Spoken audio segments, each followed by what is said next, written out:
All right.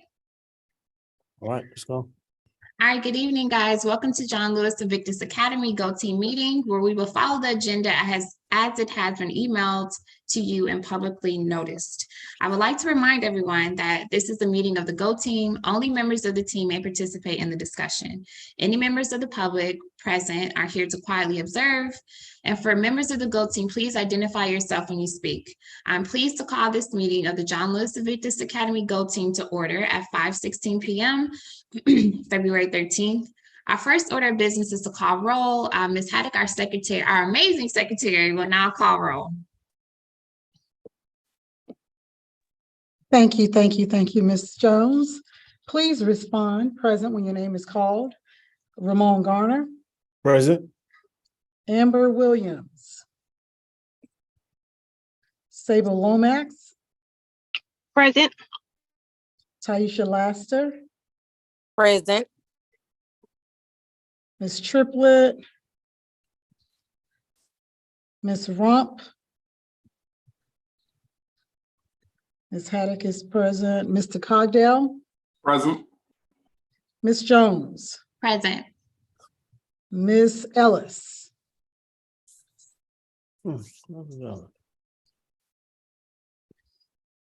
Okay, and there is a quorum present. Okay, so as you guys know, the team are only able to take official if quorum is present, and thank you so much as Haddock quorum is present. Our first order of business is to approve the agenda. This was provided to you all, and the copies are here. If you need anything, Ms. Kirkpatrick could help us. Are there any changes that need to be made to the agenda? All righty. Well, we're moving forward. I have a motion to approve the agenda. I'll second. All in favor, please say aye, and so the secretary can record your vote. Aye. Aye.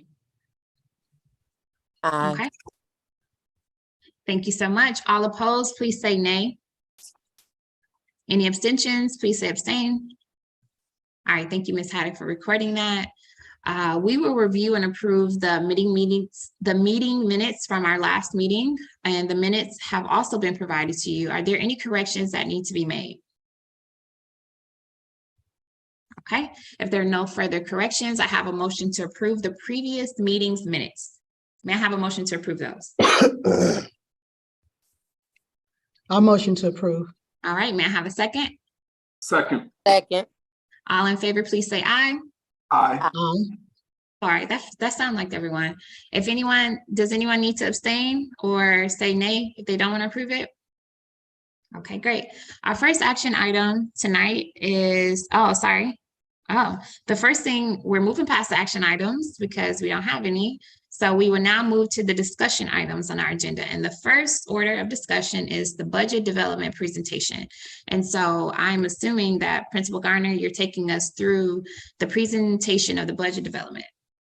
Yeah, so if you guys remember at our last meeting, we saw the allocations, how much, and we really talked about a lot of things that I'm going to talk to you about tonight, but I just want to stamp it because what I need to be able to do is have this team's approval to move to the next phase, which will be the staffing conference with HR, with our HR rep, to then have them approve the recommendations to bring back to this team for just a final overview of our budget and final approval of the final budget.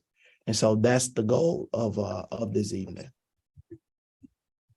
These are our norms, which I think we just kind of hit, but is there any questions about the norms?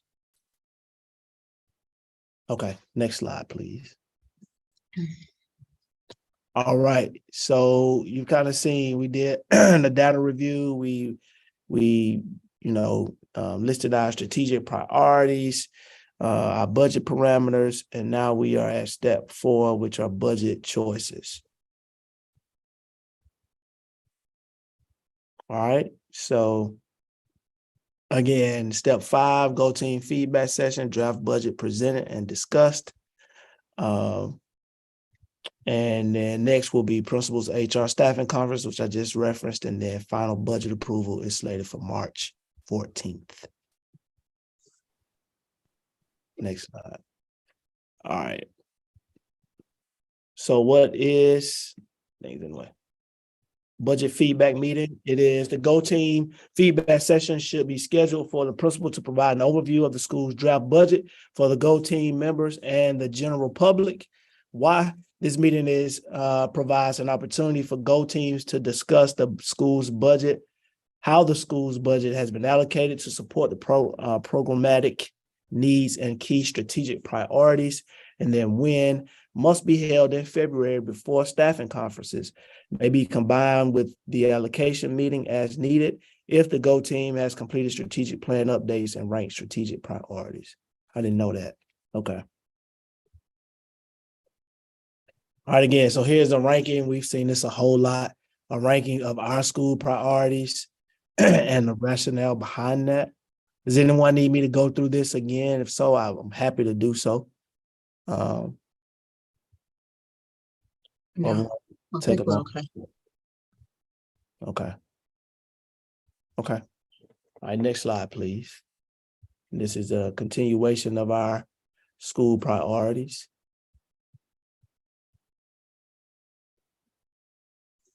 I just have one question. So the first slide, because this is a staffing, so the basic, basically what I'm trying to ask, like, this meeting that you're having is, the summary of it is about staffing.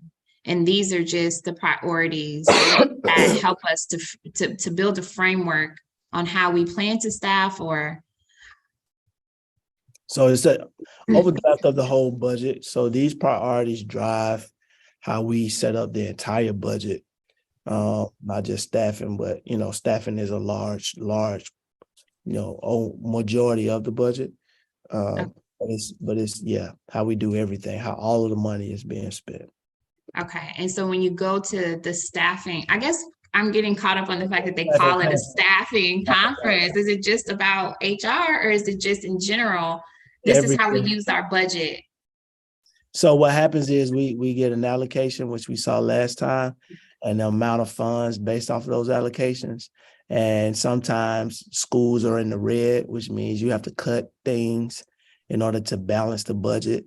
And so that's really what it is. So at the staffing conference, the district takes a look at how principals have balanced the budgets. If you're trying to add positions, if you're trying to abolish positions, if so, what are they and what's the process? I don't know if you remember last year when we abolished social studies in 6th and 7th grade. That was a different process than this year.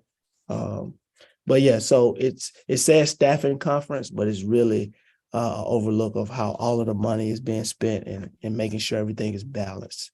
Was it always called staffing? Do you know? I don't know. I'm not sure. Since I've been here, that's what it's been called. Yeah. Okay. Is that okay, Rejoice? You good? Yeah. Thank you. All right. So our budget categories, number one, are again our priorities. Our fiscal year 24 funding priorities from the school strategic plan ranked by order of importance. Number two, our APS 5 focus areas. What part of the APS 5 is the priority aligned to? Strategies.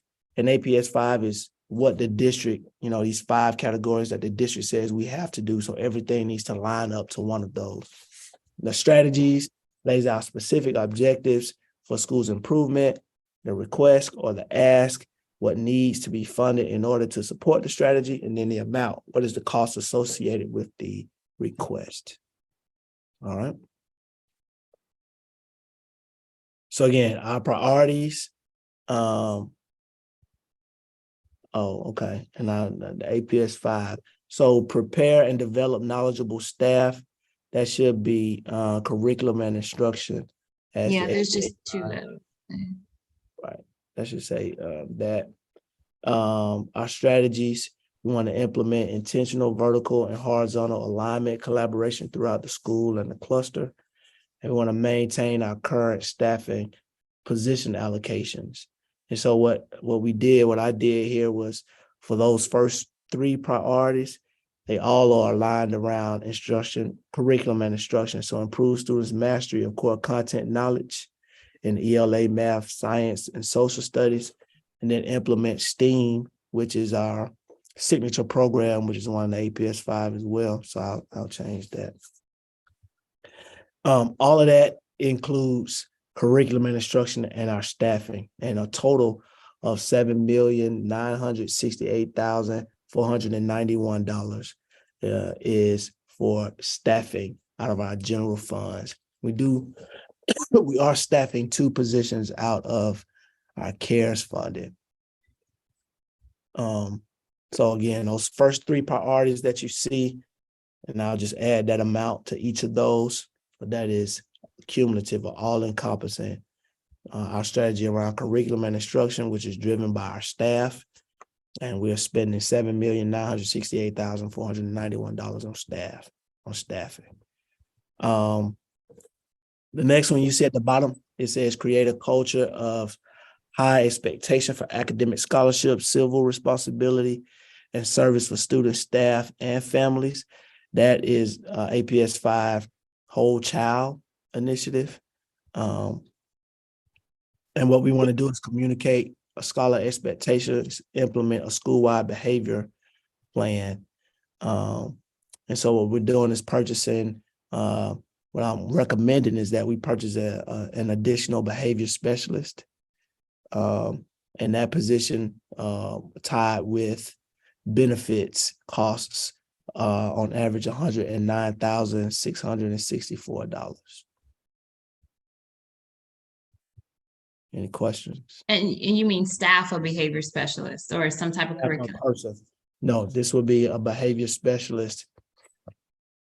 So another person that can hone in directly on behavior, kind of like Mr. Armstrong is. He's the other behavior specialist we already have. But so one grade level, so we need one more. And do they question about, do they create curriculum or programs, or do they push in? So behavior specialists primarily work with caseloads, students. So again, remember, we are really strategic about identifying our students who have the most challenging attendance, behavior, and discipline.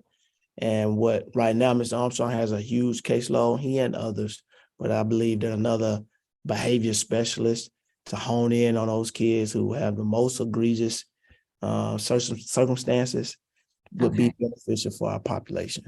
Okay, great. And then they act as sort of like a liaison to make sure that student and their family has the services that they need. Everything they need. Okay. Mentorship at the school. They can check on grades in the school. They can build a bridge with the families and align them to different supports within the school. Just somebody that can focus on that work in detail. Got it. Okay. All right. And then our next priority is ensure systems and resources are aligned to the school. And so for that, our strategy is build and align systems and resources to identify and address root cause to promote social and academic growth. Our request is to maintain current staffing allocations and designate reserves to prevent staffing impacts from leveling. So we have $117,142 in reserves. That means money that we don't touch, just in case our staffing allocation, our student population does not hit the mark that we were predicted to hit. Instead of losing a position, then we could use this money to pay the district back so we don't lose any staffing. Now, if it ended up being more than that, then we'd have to look at other ways, but I feel pretty confident that our student population is going to probably be higher than what we were projected. Any questions about the reserve funds? All right. All right. And so here's a breakdown of the other funds. Create a culture of high expectation for academic scholarship, civic responsibility and service for students. We want to use our wraparound services. So again, this is whole child use wraparound services to assist students and their families with emotional, mental, and physiological needs. Utilize resources to build and strengthen school-home relationships. So we fund family engagement activities, including parent nights, grade level and subject parent workshops, PBLs. We didn't list here family fun day that we've been doing annually. We started a fall festival this year. So this pot of money would be there to support those initiatives. And then Title I, we have to hold back 10% of our Title I funds, which for us ends up being $59,400.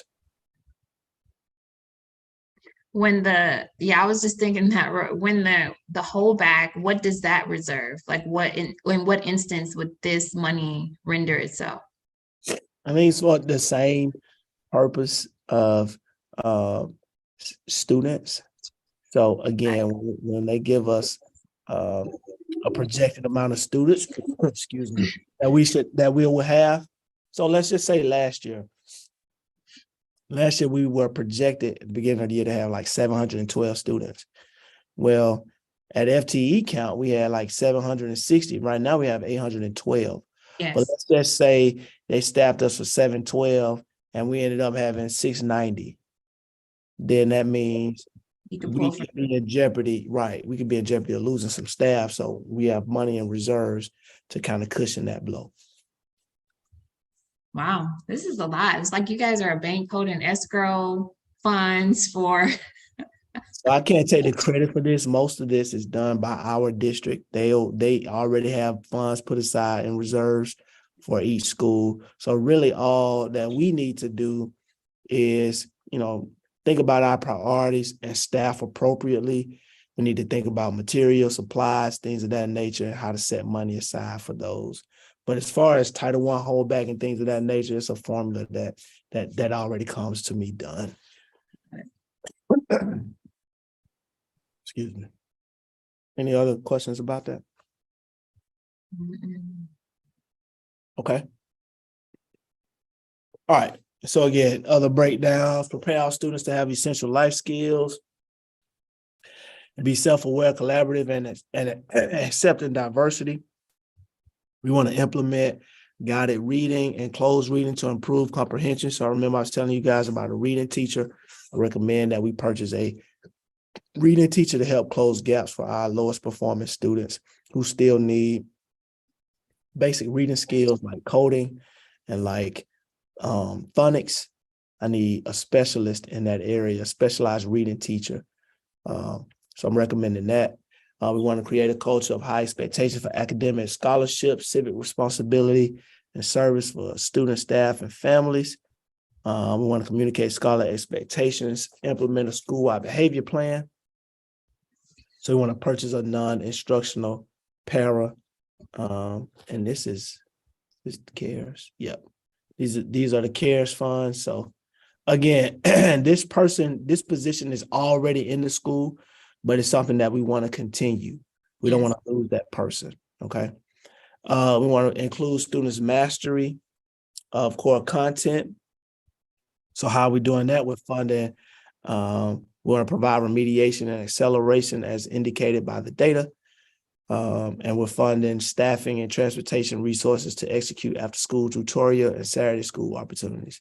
So buses are going up tremendously, a whole lot, bus prices. So $50,000 set to the side for all of our after school buses, all of our Saturday school buses, so on, and all, field trips, whatever we have to pay for transportation.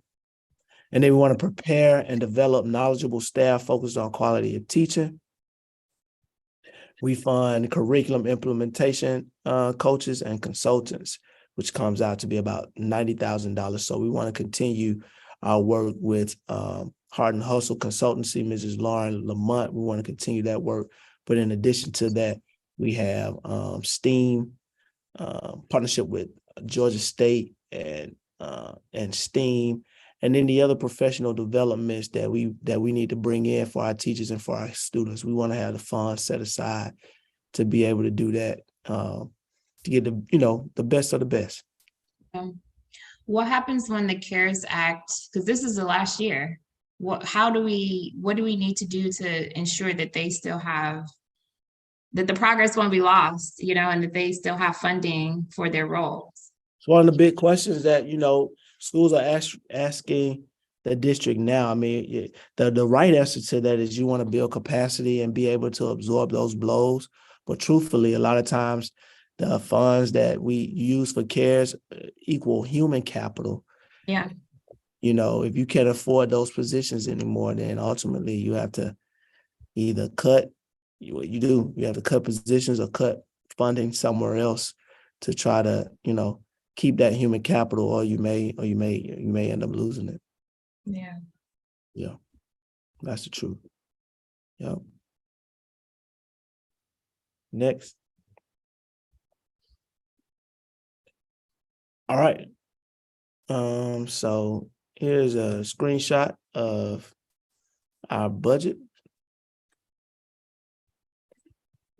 And again, all of this comes, to me. So I'm not sitting back like, writing these numbers.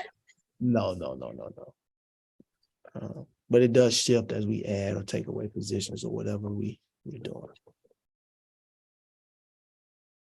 Any questions about that? I think I just want to say this thing. When I was doing the budget training, I know you guys saw this when you basically got a rundown on how the budget was allocated, or basically how schools receive their budget, how it's like 70% from local revenue. This is like, it drives me crazy because it perpetuates what we know to be true as poverty informed and induced schools, because if everyone in the local community is only making 30,000 or below, and that is actually what's funding our students' learning, and we have to cut here, it's like a very fundamental problem. It's an institutional void, and it's a decay. And every time I go through these budget trainings, I'm just like going crazy, because it's like, you shouldn't have to make these tough decisions that if you're going to bring back a reading specialist, like the achievement gap is a literacy gap. We should have those funds here, and you can't boil the ocean, but yeah, I agree with Joyce, but I tell you, one thing I do like about APS and respect about our district is the fact that internally, because this doesn't happen in other districts, that they have formulas for like turnaround schools. Yeah. Schools that's in poverty, where we do get an extra pot of money, because if we, it would be, a bad situation. But well, yeah, the fact that most schools, I'm not saying just APS, is unbeknownst to APS, is in general, most Title I schools, that's how their revenue comes in. It's just something that shouldn't be. Yeah. You are absolutely right. Yep. All right. And so here is our pie graph that shows, instruction 74%, which is, primarily staffing, pupil services, improvement of instructional services, instructional staff training, school administration, maintenance and operations, transportation. So it's just a breakdown of our just about $11 million budget. Any questions for me?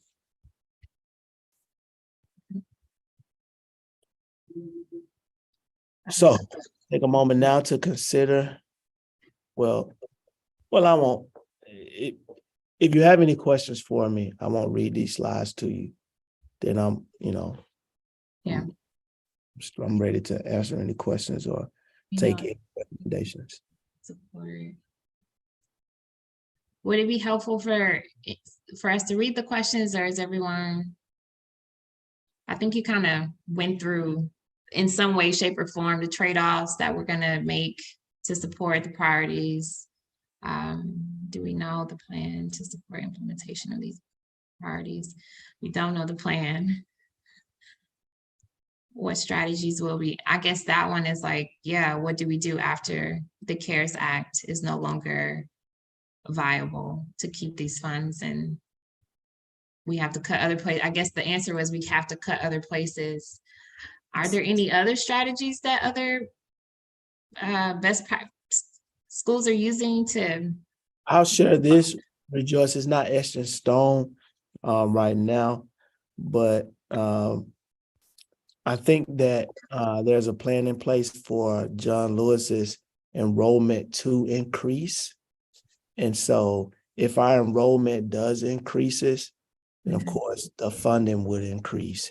So there is a plan that's been discussed with me about how to rezone some of the students that attend charter school down the street to create a walking path for students that attend John Lewis. So that would be around, I believe, 53 students.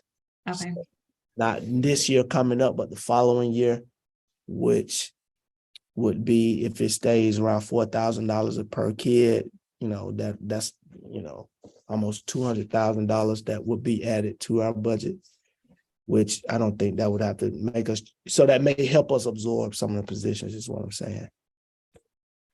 But that's all year to year and whatever the projections will be for that particular year. But if our enrollment does increase, that means more funding. Yeah. And then better scores, more, I would say, what do they call it? Students. What are the students called that are on the higher level? Sorry, it's breaking. Distinguished. Gifted? No, gifted, yeah. Because we get more for gifted students as well. Right. Isn't it? Yeah. Increasing gifted students. Cluster priorities with staff materials are dedicated to supporting signature programs. Are there any signature programs? I think you mentioned. Our signature program is STEAM. Okay. So Jacob, So come to the front office.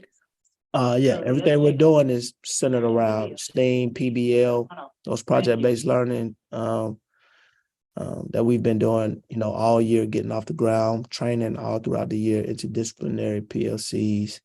So there's a main focus in our school.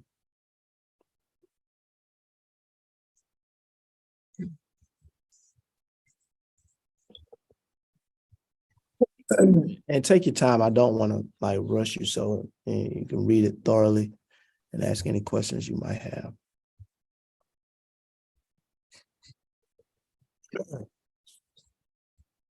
I guess the question I have for you is, Principal Garner, when you go, do you guys have open space and dialogue about, I guess, remember the last time we spoke and we asked about where certain funds can be allocated in order to attract and retain high quality staff? Are there room and space to talk about that as far as from a policy standpoint, or is it just more of the same cut where you can be strategic and move where you can? Is that sort of, and which is fine too, if that's what the game plan is, but are there ever times where there actually policy or legislative change that can come from knowing that, hey, we actually just need for the top parts to move some things around so we can have more leverage? I think meetings like today where I have ACEs, where you sit in front of the superintendent and the cabinet to discuss your school and what's happening in your school, all of the data in your school as well. That's a space to be able to do that. I think our superintendent is really focused on schools having corporate partners. Because for us, our general funds are pretty much good. It's the ability to have more discretionary funds where I can feed my staff and show my appreciation to them for what they do. Those are the funds that you can't use, not one dime of the $11 million. You can't use any of that for that. Yeah. So then, that's where having a large corporate sponsor would help. I was going to say this to the end, but it's a great segue. Thank you, Rejoice, for supplying us with what looks like an amazing menu, restaurant. So it'll be something new and topless for our staff tomorrow on Valentine's Day. I appreciate that. And you guys deserve it. And, the partners that we're bringing in we're creative because we say like, hey, we have to push in and help the staff and the schools that are every single day you guys come and do these miraculous things. And the least we can do is try to fill in the gap to try to keep, because you need great staff. It won't work without great staff. And we have to be diligent and intentional keeping great staff. Else, man, what will our schools look like if we do not have talented people wanting to pour into our schools? That is the key. Absolutely. Thank you. So thank you for that, Rejoice. That goes a long way, and I appreciate it. All the time. All right. Any other questions, guys? All right. Next slide. All right. Where we're going. Our next meeting is the budget approval meeting. So again, from here, I'll go to staffing conference. I'll take this same budget. They will give me feedback. If they approve, then I'll bring it back to you guys with any recommendations that they made or said we needed to do or to think about. If not, I'll bring it back to you the way it is, and we will vote for approval. Why principals will present the final budget recommendations for Go Team approval. During this meeting, we will review the budget, which should be updated based on feedback from the staffing conference, associate superintendents, and key leaders. After review, our Go Team will take action, i.e. vote on fiscal year 24 budget. When is that meeting? March 14th, 2023. All approval meetings must be held after staffing conferences. Budgets must be approved by March 17th. So that is the deadline. Next slide. All right. So that was our budget development presentation. I'll turn it back over. It's back on me, but. Okay, so thank you so much, Principal Garner. The next discussion item is the principal. We'll go to the information items. And the first order is the principal's report. All right. The only information items I want to give is, again, I always want to keep you guys updated. We are CSI school, meaning we landed on the state list. We started every week I have meetings with the state to discuss our observations for the week. So we are focused right now on active monitoring in the school, and that's been going well in our PLCs, which our teachers are doing each week. So we are looking at those, looking at feedback, looking at data each week to see if we are hitting our goals. So that work has been going well. Something else. Outside of that, we had our first Saturday school session this past Saturday. We had almost 50 students to come. Nice. Targeted about, I think, 130 students. So we believe that the experience the students had, they had a great hot meal sponsored by the LEAD organization, and CJ Stewart provided our kids with baked chicken and green beans and just a hearty meal. Outside of that, the teachers were there really teaching. They got to do a STEAM, not a showcase, but have a STEAM opportunity with Miss Morgan down in the media center. So that went really well. We have our Scholastic Book Fair happening right now this week. So we're excited about that. I feel like I'm leaving something off, but we're taking sixth graders this week to JA Biztown. So the first group went today. The next group goes tomorrow. And I know I'm leaving something off, but and then next week is, we start winter break, but next Monday will be a professional development day. So our teachers will be here working as they always do without complaining. We'll work Monday, work on our reteach plans in preparation for the Georgia milestones. I think that's it. And then you guys are off for the rest of the week. You guys can go rest. We can go rest. Yeah. Oh, one last thing, data reflection. That's what I meant to say. Our next data reflection for student ownership is going to be this Thursday. So every kid will come in the homeroom. They'll look at their attendance since the last time we did it, which was in the beginning of January.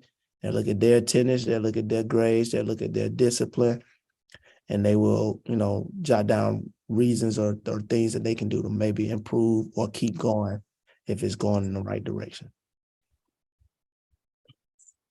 All right, that's all. Thank you so much. The next, we will now hear about additional information items. Does anyone from the Go team have something to inform us about? I do. Oh, come on, Roy. What's going on? Hey, everybody. So today you should have received an email from me regarding the Career Day, which is going to be held on March 7th and March 8th. I opened up it to volunteer slots for the morning times from 9 to 11 a.m. And we're looking for at least 10 speakers on both days.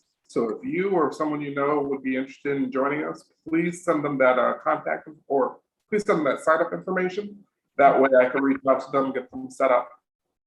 In the afternoons, we're going to be joined each day by Rollins Inc. And they're sending people from their law offices. Oh, wow.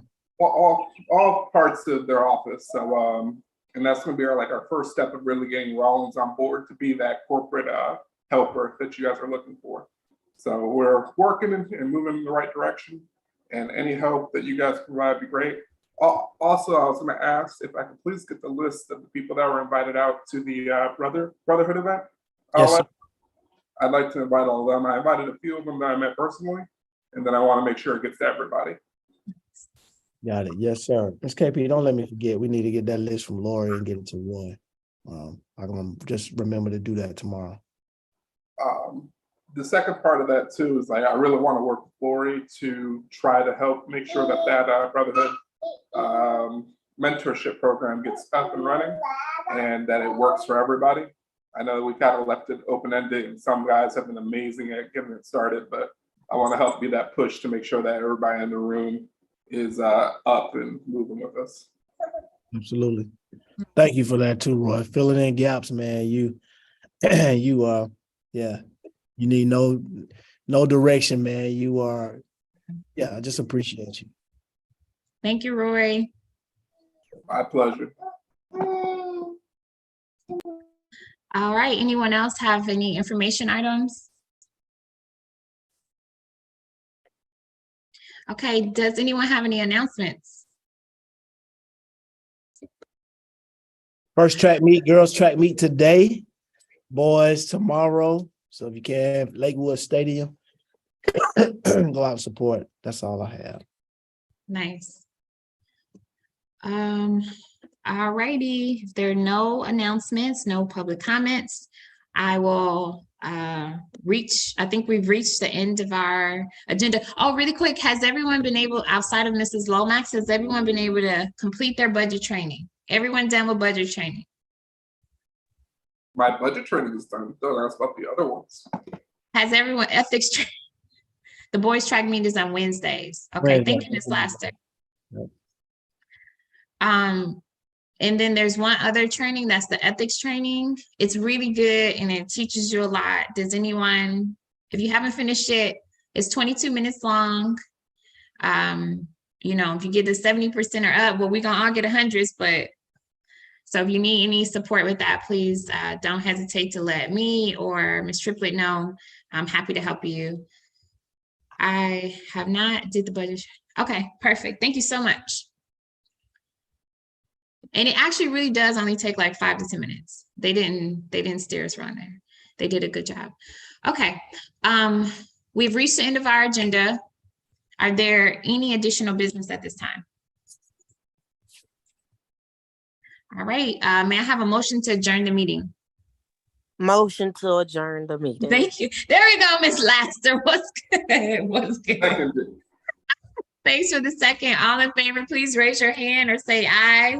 Aye. Aye. Any extensions? All right, meeting is adjourned. Beautiful people, have an amazing night. Thank you again. Rejoice for tomorrow. Appreciate it. All right, I look forward to seeing y'all. All right, good night. Oh, And look was at there her. the one Go team member who needed help? Miss Lomax, if you can stay on. Yes, I'm still here. All right, perfect. Yeah, have a good night. Give me 1 second and I will pull up